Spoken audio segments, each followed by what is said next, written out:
Hi friends, welcome to Telugu A class ఛానల్కి. ఇప్పుడు నేను 2000 ట్యాంక్కి ఫిట్ చేయడం జరిగింది.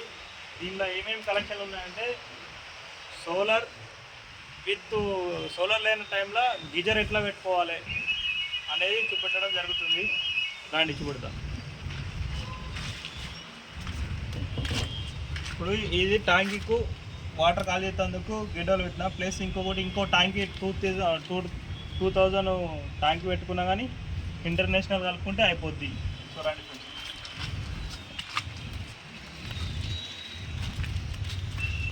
ఇది ఏదైతే ఉందో ఇది 1.25 inch gate wall, 1.25 inch. So delivery ఇది. సో ఇది సోలార్ పాయింట్. సో మొత్తానికి మీకు ఎక్స్ప్లెయిన్ చేస్తాను.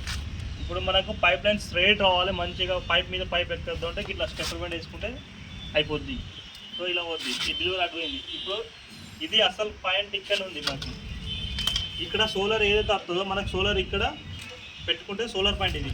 సోలార్ పాయింట్ ఇక్కడ పెట్టుకుంటే సో హాట్ అనేది ఇటు పోతుంది. ప్లస్ ఇవ్వచ్చు రండి. ఇంకా 2-3 బాత్రూమ్లు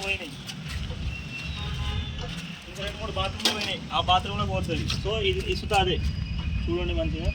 సో ఇప్పుడు ఏదైతే ఉందో గీజర్ పెట్టుకున్నంత రోజులు అయితే ఇది గేట్ వాల్ ఆన్ చేయాలి. సోలార్ పెట్టుకుంటేమో ఇది బంద్ చేయాలి. అర్థమైందా ఫ్రెండ్స్? సో ఇది డెలివర్. సో మనకి కంటిన్యూ వాటర్ అనేది పోతుంది. దేని దానికి గేట్ వాల్ పెట్టాలంటే ఈ విధంగా ఇట్లా పెట్టుకుంటే గేట్ వాల్ దేని దానికి ఉంటుంది. బంద్ చేయొచ్చు, ఆన్ చేసుకోవచ్చు. చూడండి, ఇది మోటార్ పైప్ వేయడం జరిగింది. ఓవర్ఫుల్. ఇది ఓవర్ఫుల్కు అసలు తక్కువ మంది హెయిర్ పైప్ కొడతారు. ఇట్లా హెయిర్ పైప్ కొట్టుకుంటే ఓవర్ఫుల్ పైప్ అని వాటర్ అనేది తొందరగా పోతుంది, మంచిగా ఉంటుంది. సో ఫ్రెండ్స్ ఇగో ఇంకొకటి కిచెన్లో పోతుంది డెలివరీ. అందుకు కిచెన్లో కూడా లైన్ వేయడం జరిగింది అటు. సో 3 పైపులు ఇట్లా పోతున్నాయి చూడండి. ఈ విధంగా సీదా తీసుకోవాలి. పైప్ మీద పైప్ ఎక్కితే పని పర్ఫెక్ట్ ఉండదు. ఏదో వెళ్ళకూడదాం అయిపోద్ది అంటే పైప్ మీద పైప్ వేసుకోవచ్చు. పైప్ మీద పైప్ ఇట్లా. సో అలా కాకుండా ఇట్లా స్ట్రైట్ తీసుకోవాలంటే ఇట్లా ఈ విధంగా మంచిగా ఇట్లా తీసుకోవాలి. చూడండి,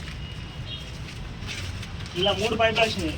ఏదైతే ఉందో ఇది డెలివరు, ఇది మోటారు, ఇది గీజర్ లైన్. చూసారా ఫ్రెండ్స్? ఇట్లా హెయిర్ పైప్స్ కొట్టడం జరిగింది. Like, share, subscribe.